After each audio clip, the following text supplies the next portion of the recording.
конечно, обобщить. And I will try to have some time to deliberate on this topic, and I will explain why I have chosen this topic. Well, it's difficult to generalize, and what I will try to present will be my own reduction of this, but there is an inner reduction or reducing to a certain statement. So I will try to present my personal view of the social contract.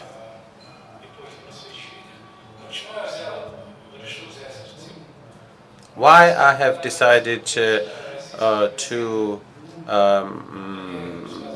pick up this point. I'm often encountering and coming across the topic of the social contract, which surfaces as a journalist's metaphor. And there are usually two forms as to how this concept is discussed. One is that the need for a social contract, and the second is the failed social contract. This slide shows one of these illustrations from the recent Russian press, but if you look at the Google News, you'll see several dozens of references to a social contract. This edition, this text coming from the end of 2014, which was considering the topic of the social contract against the background of the worsening economic situation in the country. And the author is trying to theorize, whereas in Hobbes' model, the state is requiring to put some limitations on their rights and freedoms.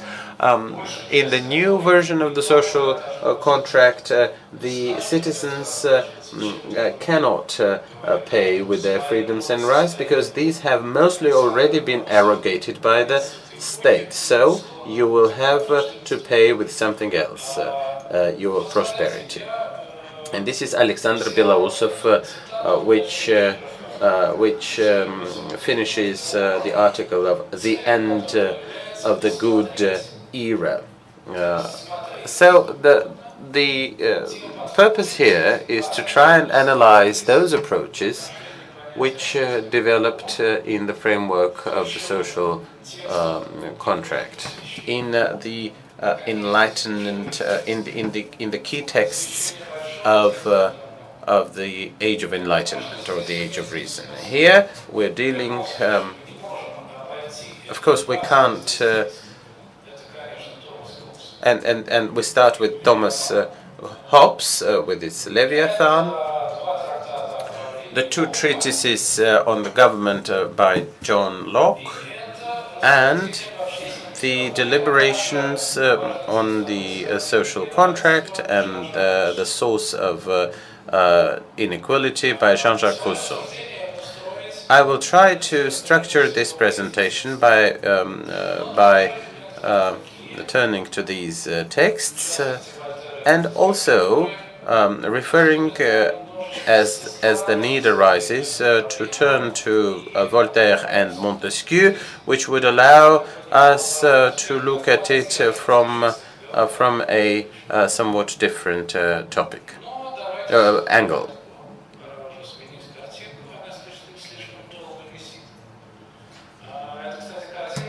Now, by the way, this was a picture from that very article on the first slide of Mr. Belousov. What is a contract? How did the philosophers of the Age of Enlightenment operate with this concept, and what do they mean? Well, I will be discussing this from the standpoint of political science and politology. And those texts, which I'm going to consider, relate to the political science. But the concept of treaty, the concept of agreement, comes from the law, from use. It is originally a legal concept. And we cannot help taking this into account. It's an academic metaphor on the one hand, and to that we gradually add something new. We understand that we're talking about abstractions, but should we be taken away by our concepts of the social contract as an abstraction? An author who speaks about it in this Russian newspaper deals with this term, social contract, as an abstraction. So he departs too far from the concept of the social contract. On the other hand, the era of the Enlightenment can also be described as the time of political philosophy and a transition.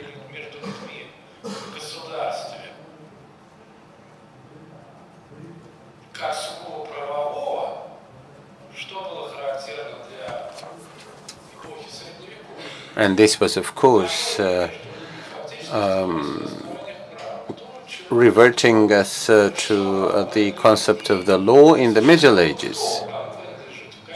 What is the property? What is the bonds of the suzerainty, of the vassals, and in some cases the serfs? So here we have the development of this subject from the perception of the overall concept. In the social contract, we're seeing this term originating from the political science. This is a quotation from Hobbes, and we can find many quotes from the social contract. Man must renounce the rights and be satisfied to the extent with that degree of freedom with respect to other people, which degree he would have agreed to from the standpoint of relations of other people to himself. So he is not saying that one should give up freedoms. One is not saying that one should renounce his or her rights.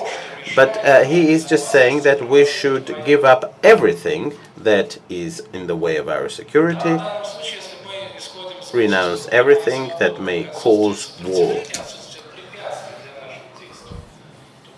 So here we're seeing the key term which is related to this concept.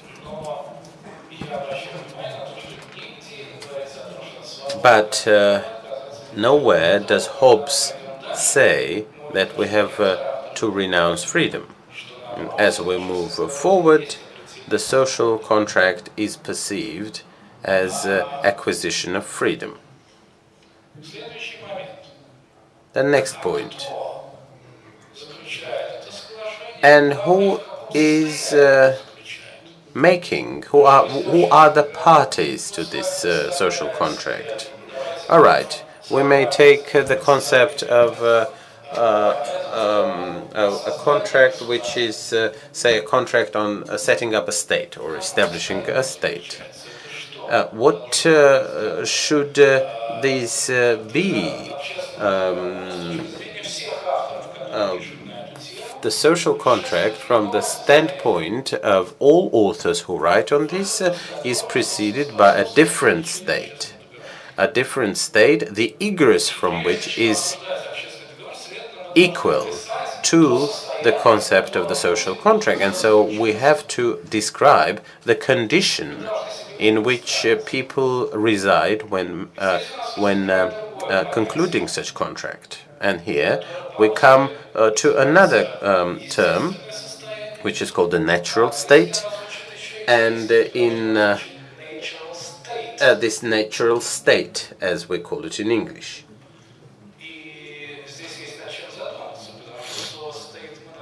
And of course, we translate the word into Russian in a well-known way. So what is a man or a human in the natural state? Which is, of course, a question also related to the nature of man. You can have three answers to this question, which are in a very quintessential manner, are described by Hobbes as the aspiration for power and competition. So Hobbes starts his 13th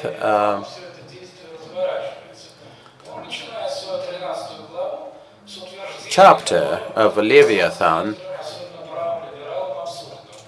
by a somewhat absurd statement from the standpoint of liberals.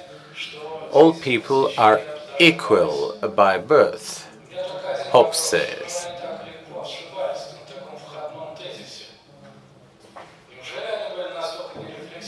So were they so against reflection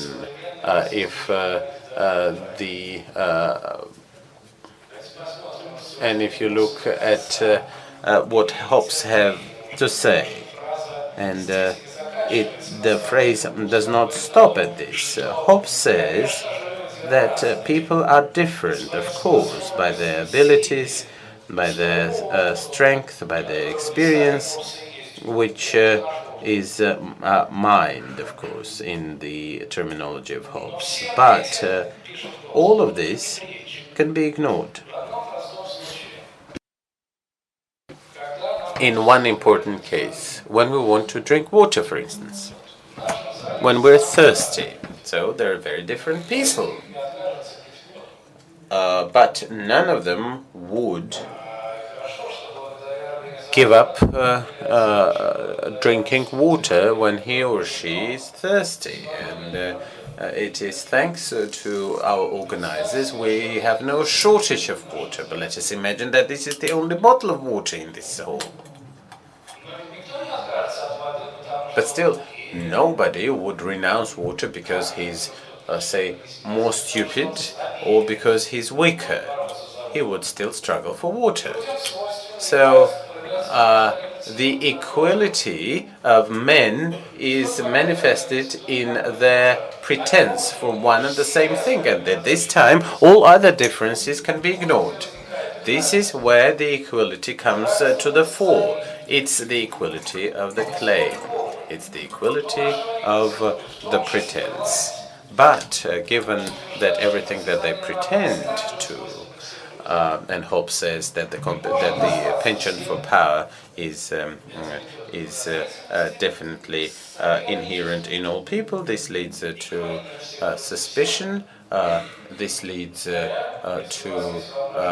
the war of all against all. So if we imagine that this is the last bottle of water, this would certainly change the face of this audience, at least from the standpoint of Hobbes.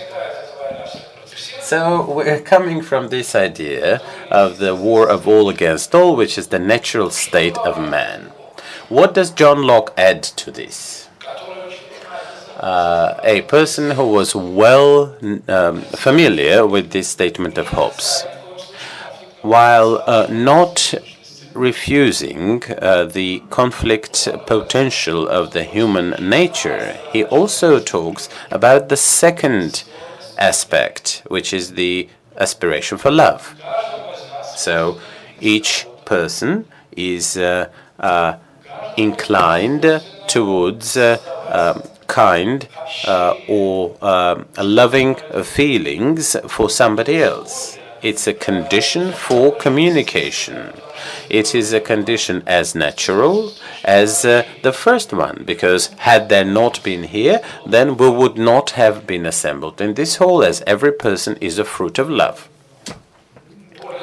The more so, and in the Russian universities, there's been a ban to smoke. The Leviathan of the Russian state banned smoking in the public spaces. What do people do when they want to smoke? They go to some place outside of the university, outside of the college. They leave and then they smoke there. I asked some of my students, in those places where you smoke, what do you do? Do you start fighting immediately as you retort for a cigarette? No. You're rather quite peaceful. You invite each other to smoke. Of course, there can be conflicts, but generally speaking, you're in a friendly environment. So John Locke makes a notice of this interesting duality of the human nature, whereby there is conflict and there is also penchant for cooperation. And what is interesting is that when this conflict develops between us,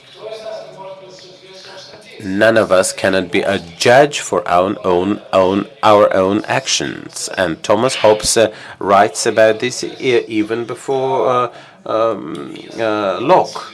So if we can't be a judge of our own actions, how can we resolve an argument? A dispute between two cannot be resolved by these two or one of the two, unless it were for the force, sheer force or brutal force.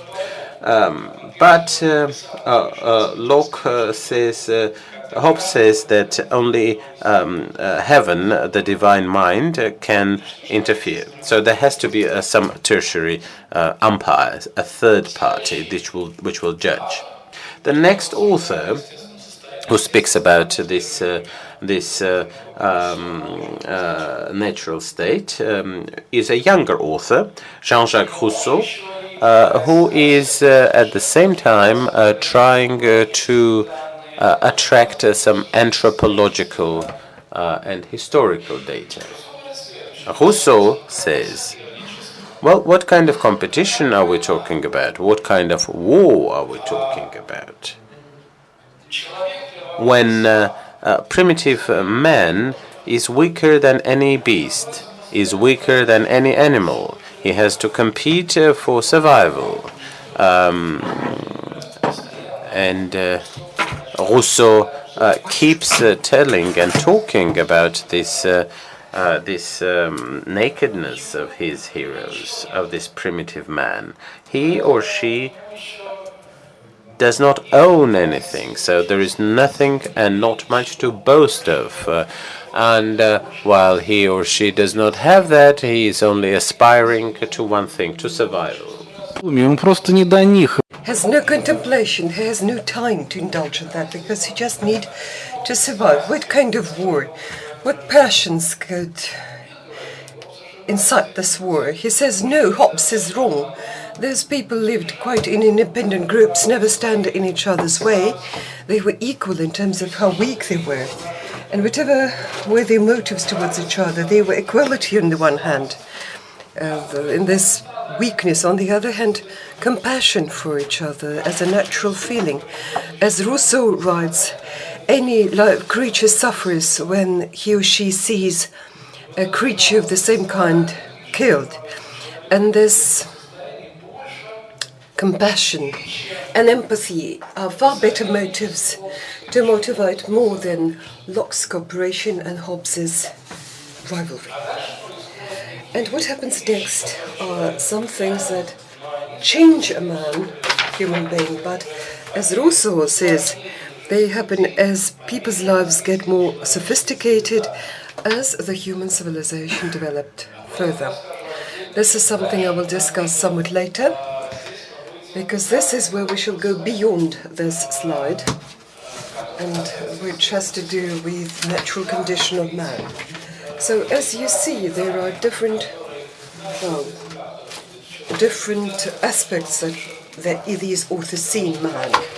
One can't say that they're wrong, because each of their thesis is based upon something. Yes, man is aggressive. Man loves his or her neighbor, yes. Man is weak, and as he fights for survival, he is compassionate for his neighbor, yes, that is so, but at the same time he can go to war. How can you make which thread you have to pull in your further deliberations about contract? Because nowadays we're not only discussing the legal objective, we seek answers for most important questions of the political science. And this is the way it sounds. What do you do about this excellent, remarkable human capital to achieve a just, harmonic and sustainable human society? This is the main question of political science. And actually, whatever further deliberations we have should seek to find an answer to this particular question. Now look, maybe we don't need to contract this social compact. At least 2 out of 3 authors do not claim and do not insist that social contract is mandatory and historically could not be avoided. And only author number 1 is based upon an absolute need of social compact. Very much the same tea. Chapter 13 is over, and it ends with Hobbes saying, 2 things will make man go beyond his natural state. That is fear of death. Then he sort of softens this formulation by saying man is keen to live longer.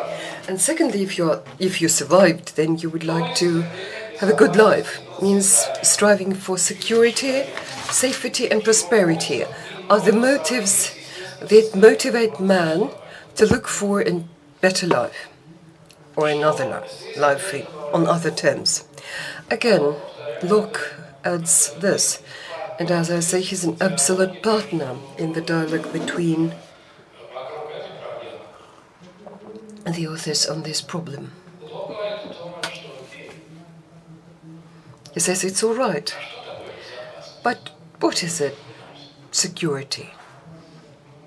Let's look into it. Security, in terms of Locke, it is freedom.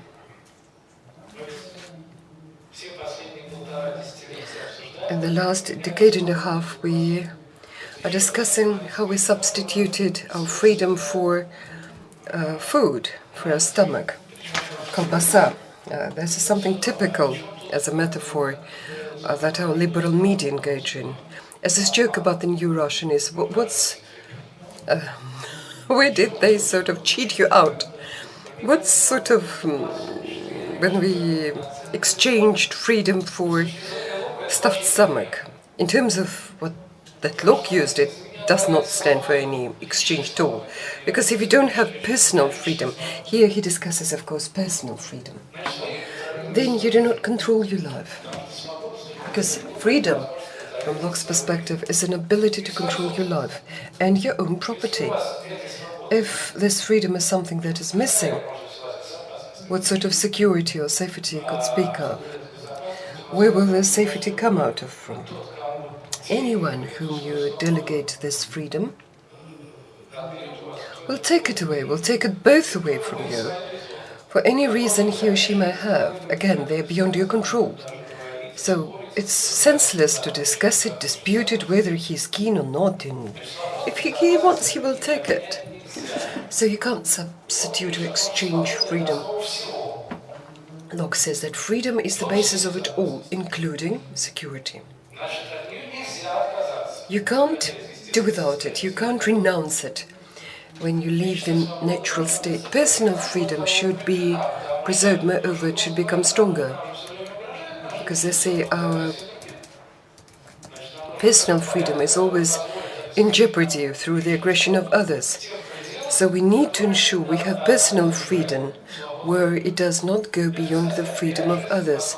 This, again, if you look into the text, does not go against what Hobbes said. It's one of the fundamental posits, both of Christian religion and also what Hobbes and then Locke would call natural laws. And secondly, it's property. After Hobbes, I'm looking for safety and security, which will help me instead of, spending sleepless nights seeking to secure one's safety and still be murdered or killed because somebody stronger will kill me. Instead, I'm keen to create an order where I would not really worry about this and instead get rich. Locke adds on top of that at that I should become personally free and nobody should have the right to incur this personal freedom of mine as well as my property.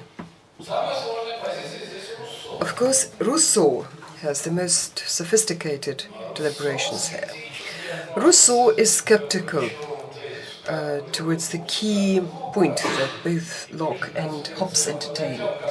And closer to the end of the lecture, we will come forward to the reasons for this skepticism. This skepticism, for that matter, dear colleagues, is the basis of all what Russia and former Soviet understanding of social contract in ways to arrange a just society. Rousseau is skeptical about property rights. Rousseau, running ahead I will tell you, sees it is exactly in property, in its arousal, the main reason of A, inequality, and B, rivalry between men, C, arousal of despotic state that grows out of this rivalry.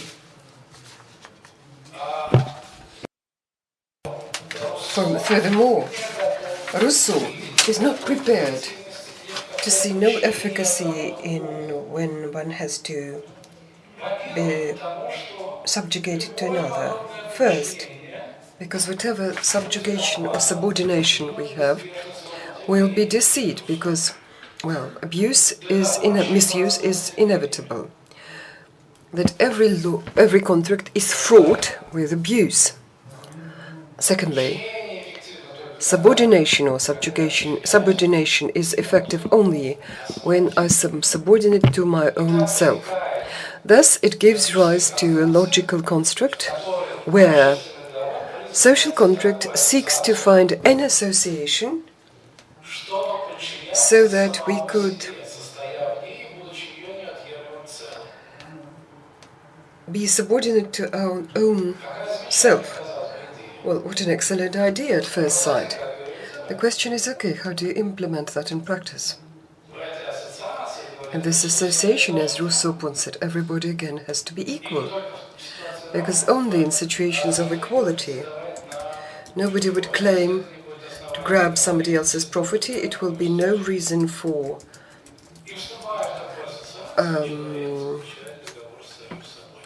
encroachment of other people's property. So let's think of it. Do we like this article of this contract? Now, where I see the subject for the social contract, you know that in this way or other we all have concluded this contract, and there's always the subject. We usually define it ourselves, but usually we just take counsel with the lawyers. Now look, what is the social contract about, as Hobbes thinks about it? This is transfer of a natural individual power that nature gave to each of us in favor of some supreme government. It can visually even be visualized. Each of us have our own strength or power potential. Hobbes writes about it. If all people put together and each would pursue his or her own path, this community will not be strong because it will be torn at all times with its internal contradictions within the group. So we shall seek to find a common vector a common will, and this can be done by delegating our own power that we have, or authority, to just one person, who will be the personification of this common good or the supreme power. This is what the text says. And then, as he sums up our will, our aspirations for the sake of the common good, not individual good, will be able to take us all together to better prosperity and better security. I do understand that you immediately feel skeptical as you hear anything like this, and Hobbes, for that matter, is prepared for that, because amongst other things, Hobbes highlights several qualities in human nature. For example, man is capable of making a distinction between his own good and, say, somebody else's, very much unlike, say, ants. And man can mix it up, can misrepresent good as evil and evil as good. Thanks to this language and in this epoch of post-truth, it's something that can be easily achieved. What is also typical of man is to be anxious and to critically look at what other people do about him. If somebody else rules and thinks that he or she found a solution in terms of securing common good, we shall always experience doubts, as Hobbes thinks. Actually, he's not right, we would say. We know better. What would be the best way to do it? Moreover, the stronger and richer we are, the more we will know ways how to make it better. And the more anxious we will be and worry about the situation when somebody rules us. For that matter, Rousseau says that you can't rule somebody who don't claim to rule, who do not need government. Another way, it's Locke's way. Locke says about refusal on part of freedom, and this is something that has to do with us. We cannot judge and arbitrarily punish those people who we think offended us. We have to entrust this with, or rather give it away to civil society, as Locke puts it. For that matter, do let us look. Hobbes, this condition that is known after the social contract is known as civitas. In all Russian translations, for some reason, they say the state. But the state is stato. Civitas is the civic community. Civic community in Rome, very much like ancient Greek policy. And we speak about civil society that turns into a political organism, and this civil society assumes the role of arbiter.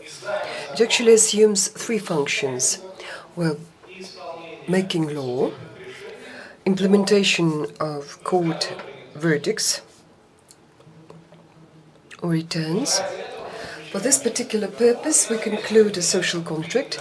This is a reason we just entrust, and we, in the same way, renounce unlimited freedom and agree that it will be limited by law. You see, Rousseau's position is pretty radical. He says that you should renounce yourself in favor of all community. Transfer from freedom limited by its physical capacity to freedom limited by law. Given his radicalism, something that frightens me, a person who has from the 20th century to renounce oneself to some kind of community and to recognize that that community is actually me, and at the same time it's community. I believe all those who read Zamyatin and Orwell should really just get horrified But this is our experience just. But on the other hand, please note a very interesting, we may startle at that, second point that Rousseau makes in these deliberations about freedom. Is it freedom when we act in line with our instincts, desires, and unending needs? Is this freedom? From Rousseau's point of view, it's slavery, because we are subjugated to our own physical instincts to no lesser or even higher degree, like the slaves. Rousseau suggests another path of freedom, subordination to law, but mind you, the law that we established for ourselves. In other words, subordination to this regime of the day. I said, like routine, like when we have routine and we follow it, then we're free. But it's not when we want to sleep longer 1 hour, and this is a natural feeling that our body has, and thus we corrupt ourselves and turn ourselves into slaves of our own wishes. But we should come up with this law. Rousseau answers very logically. We are exactly this community that we entered, whereas I suggest you should stop at that and think what a mental trap can be there. Is it us, really? The next exciting point is I'm not really keen on this Leviathan as a Drago.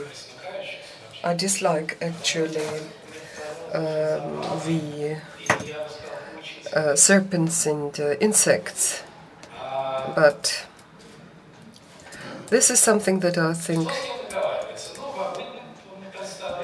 who is coming to a contract, making a contract? When we write, say, journalistic text, we understand that it is, of course, society and the state that come to an arrangement, but look, they're not there at all. They are in a natural condition. Okay, but what is it, society? What is sort of entity is that? What is it? A community of people?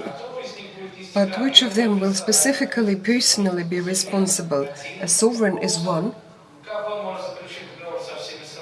After Hobbes, how can he conclude a contract with all of us? Should he conclude a contract with each of us individually? Well, that is impossible either, because everybody would go to court, litigate, and there will be no contract. Okay, we've agreed to with you and you. Each of us will interpret our contract to our own favor, and we actually didn't agree between ourselves. For that matter, I worry at this conclusion of contract, with our utility company. This actual mistake is there. When they come forward with, we want to sign on behalf of ourselves and on behalf of all, and it's not clear who will be held accountable, why I get this electricity bill, why they keep things dirty in my block of flats. Hobbes suggests a next room forward. Contract is not between a sovereign and society, and not between a sovereign and individuals. It's concluded horizontally between the individuals of each with everybody. For what reason? But delegating one's power to whom? To the sovereign. The sovereign is above and beyond this contract and guarantees it with his power and strength, and I would rather say the fear that comes out of this power and strength and authority. He is not a party to this contract, he is a guarantor. This is what he has to do, and we come to terms to each other as to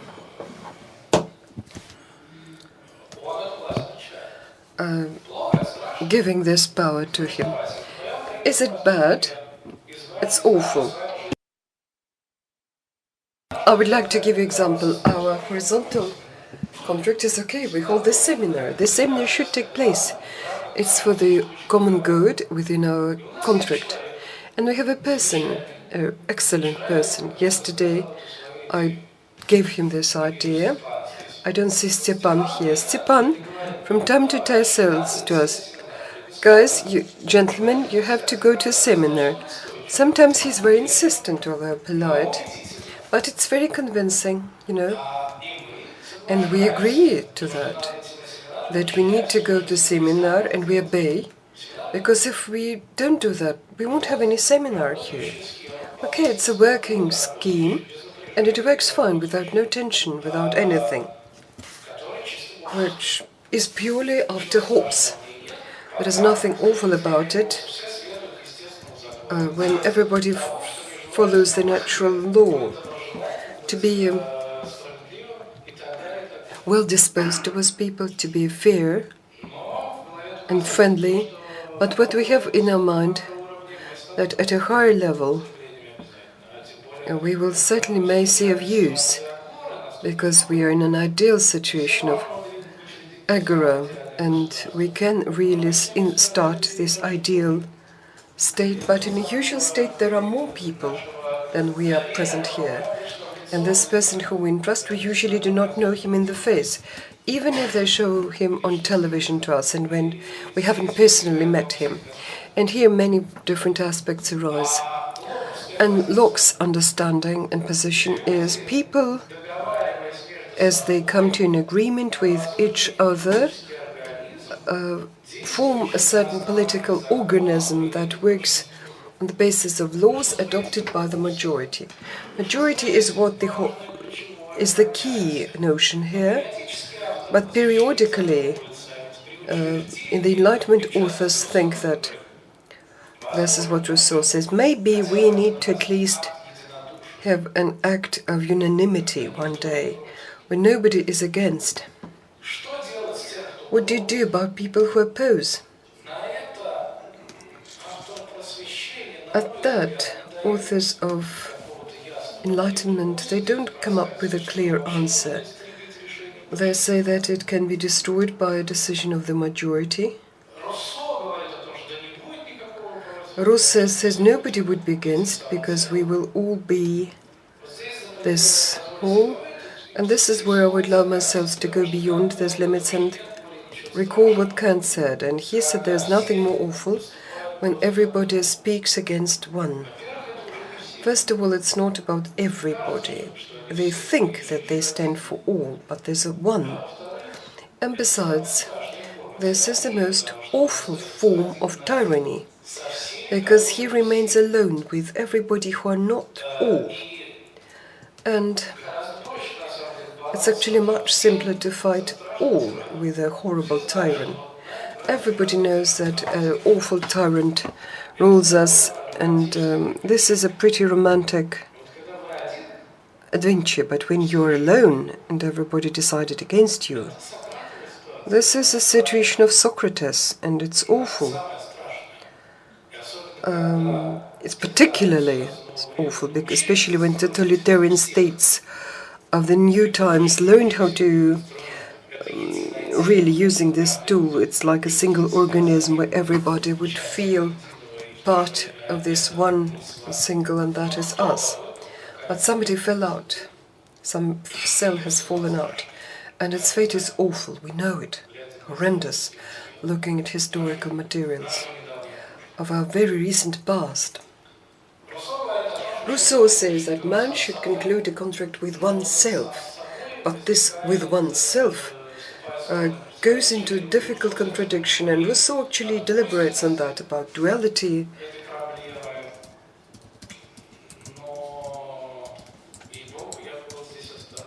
But I would rather be very cautious here. Guarantees of the contract. Hobbes,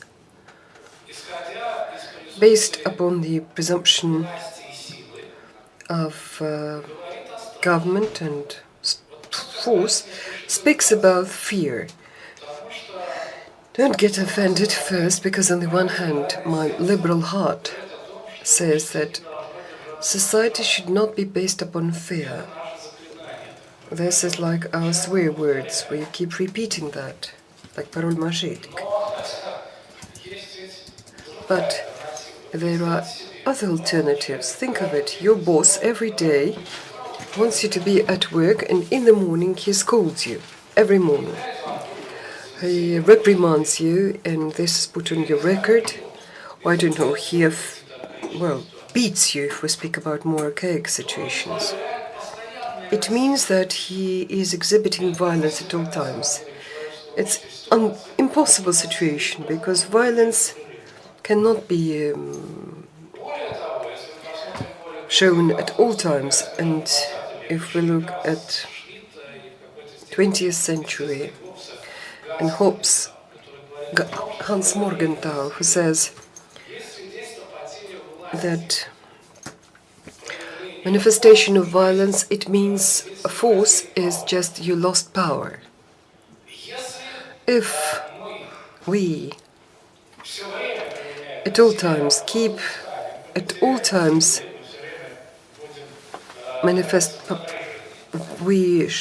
are violent, we will always be very tense, and everybody will get tired of us because we will breach all natural laws. And the fear that we may use violence, dictated by memory that once it was used, not necessarily against us, but against somebody else, this is something that makes us obey much better and much more than ongoing violence. And this fear, Hobbes does not create a state just for the purpose of continuous terror against people around it. This is not the way to keep things in order at all times. What he says is that this government that in the long run, where this power would be so grandiose, so powerful, it will keep everybody in the state of peace under fear. It's very interesting, and I cannot say that it's quite a humanistic prospect. But on the other hand, Locke responds to it with the following: what makes you think that this state will mean the end to war? Especially if it is led by a mortal god. He's, in point of fact, man. Therefore, he cannot judge oneself. He, therefore, is subject to all those qualities and properties that all other people have, and this way he is equal. But all of a sudden we entrusted him with huge power, and what it will lead to, but it will continue, but under different conditions, and at that we shall have few opportunities to resist that, because we gave away this power, and he will abuse it against our interests. It means that it is very important, two things: division of government. Power, as Locke thinks, should not be one, because it just cannot be judged to itself. And secondly, ongoing civil control over it. This is not just that this power is delegated. It's not about subordination to power. Locke says that a foreigner can live all his life in somebody else's country, and at that he will remain an alien. Why? Because he's not a party to the social contract.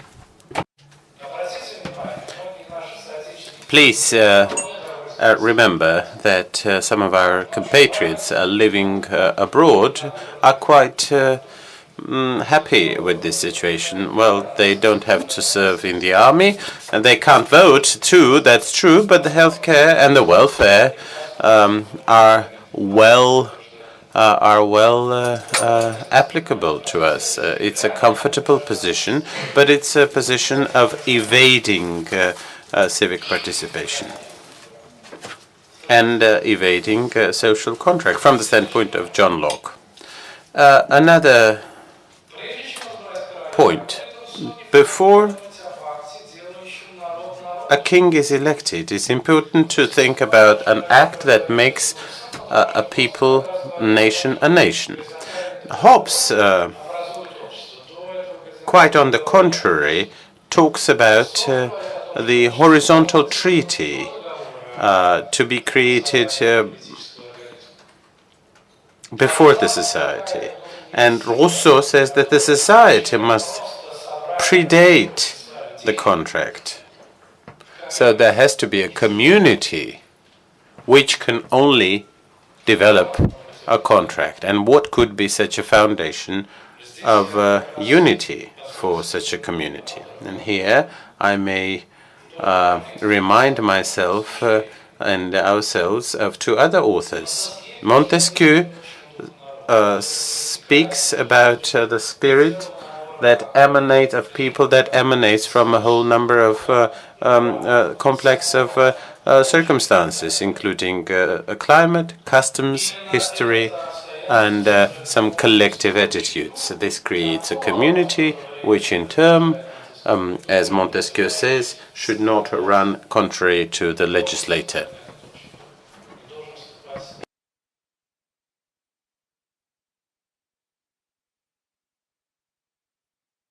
While remembering the local situations. On the other hand, Voltaire, analyzing the English history, speaks about the balance of power, which keeps parties from outright arbitrariness. The English Parliament, the Magna Carta, have developed on the basis of containment of the power of the king on behalf of the big landowners, the feudals. However, the landed gentry is in turn put in check by the new nobility.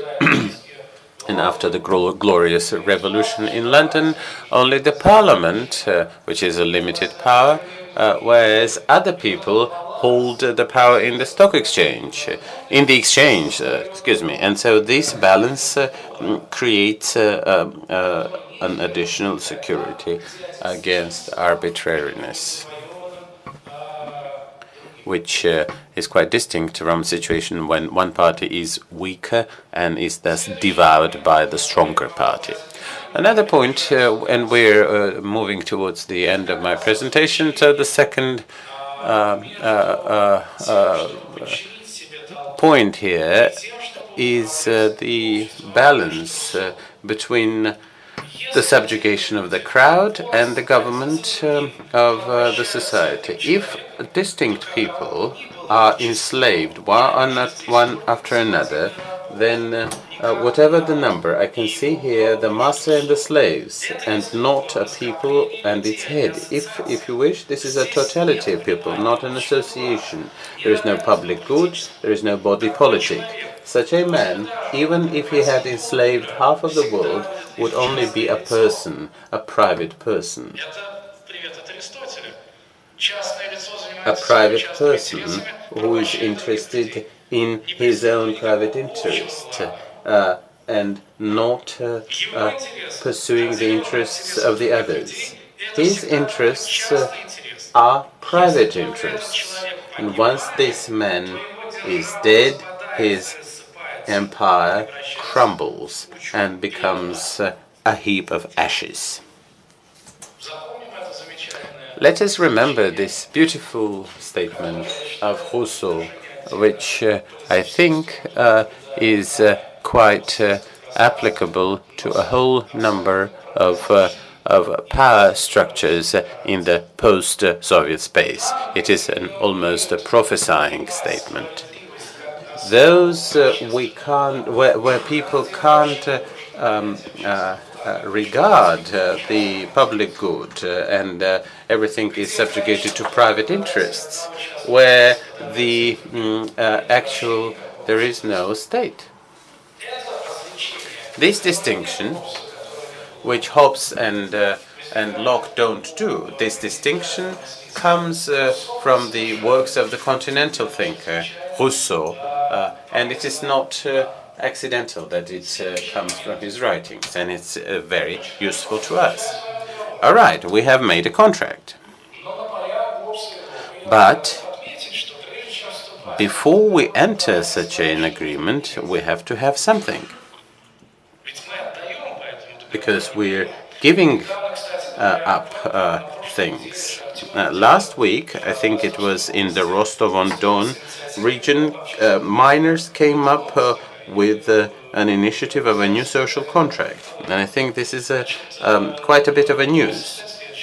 The news is that these miners in an NGO wrote a petition to Mr. Putin with a proposal to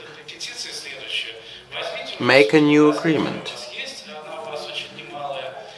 and pick up the reins of your government, which is huge, and pay us the salary. I had a conversation. I think it's either give us is not about social contract. Give us is about charity, is about help, is about donation.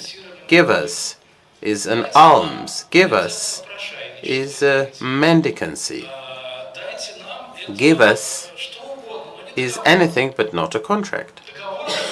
Contract is that this is what I suggest and you give us something in return. So you have to have something to you have to have some strength to stand up for your interest. You have to have enough power to stand up for yourself, and you have to have property, which you want to multiply. And to do that, we are trying to, once the contract loses effectiveness, it may lose its effect when the sovereign stops performing the function of the security, and we go back to the natural state, where we will have to stand up for ourselves. And indeed, we cannot be quite mechanistic in understanding this Weber's monopoly on violence. You will not be applying to the monopoly of power if you're stopped by some street thugs. So at this moment, you have the right for self-defense.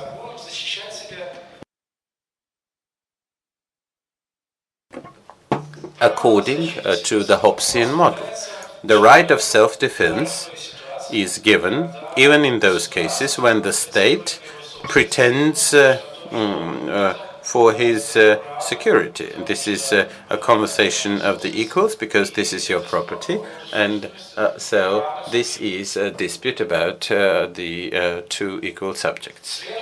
So, a social contract is only valid when the parties to it have enough force and property and can stand up for themselves, and would like to attain more prosperity and a better life, whereby they're ready to give up their right for violence, for the to secede it, to concede it to the state. One other point, while we migrate towards Karl Marx, but that's Rousseau. The role of private property. Rousseau brings our attention to the fact that the social contract developed by Hobbes and Locke is only valid with respect to the proprietors. As people emancipate from the wild state, from the bestial state, develop crafts, agriculture, industry, they start to make stocks, and when there is a stock for two in a household, then one can hire somebody as an assistant, and this leads to both inequality and the need to manage, the need to govern on the part of those who have the property with respect to those who do not own any property or own less. Once stratification sets in, the Hobbesian war starts, which is the bellum omnia contra omnes, And so the proprieties come with this idea of social contract. The last slide here, which we may use it as a summary. First, we see that the social contract is quite a risky business, which requires not only good intent, but also strength and the readiness to assume responsibility as well as to participate in this contract. And here I also see at least two traps. One is the Hobbesian point, which is while we come to a social contract for the sake of security, we may lose some important things and degenerate towards tyranny.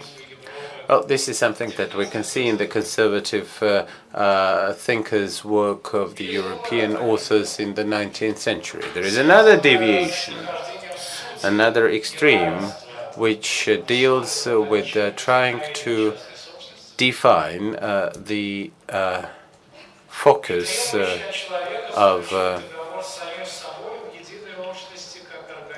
inequality and a new body politic which would be free from contradictions, which would be free from conflict, and would only have some general happiness, which is of course the utopia, which reminds us well of the totalitarian nightmare of the leftist spirit in the Soviet Union and elsewhere. It may be a commonplace thing to say, a trite, but sometimes trites can be useful, especially in these exotic times. There is some median line which keeps us from both extremes. And this median thing is based on civic freedoms, separation of powers, and the control of the society over the government, or the accountability of the government. In some countries, this model has been present for decades, if not centuries. And even if it does not bring us closer to the harmony, but at least makes our life a bit simpler and less dangerous. Thank you.